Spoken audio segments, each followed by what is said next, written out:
gli impegni del terzo governo regionale della legislatura, l'agenda delle Crocetta Ter, tra riforme, contenimento della spesa e investimenti. Dario Piparò.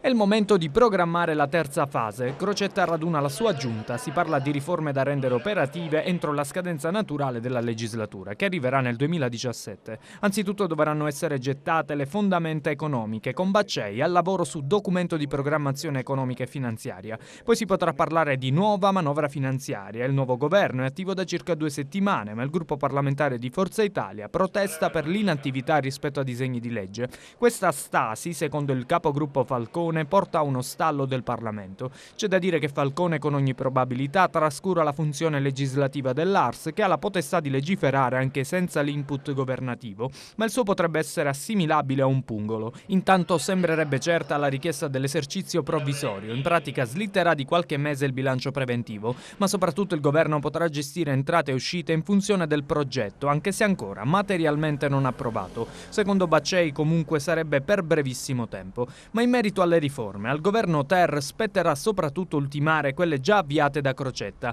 È il caso delle province, commissariate da non si sa ormai quando, che attendono di trasformarsi definitivamente in consorzi. Poi acqua e rifiuti, congestione e nascite di nuovi sistemi in stallo. E tutti ricorderanno le dichiarazioni importanti dell'ex assessore Marino, che parlò di presunte pressioni di Confindustria sulle riforme riguardanti i rifiuti. L'ultimo, ma solo in ordine di tempo, caso riguardante le trivelle, lo sblocca Italia e il protocollo d'intesa governo Eni. Crocetta dovrebbe discuterne a Palazzo dei Normanni a breve. Poi la lotta alla burocrazia, soprattutto in merito ai licenziamenti dei suoi membri. Se i privati sono messi in discussione dall'articolo 18, dice Crocetta, lo stesso deve valere per i lavoratori dell'amministrazione pubblica, spesso centro di malaffare. E oltre le grane in seno a formazione professionale e sanità, rimane l'ultimo stralcio di fondi europei da spendere. Parliamo del ciclo 2007-2013, con gli ultimi 2 mesi rimasti a disposizione del governo Crocetta per spendere $500 miliardi.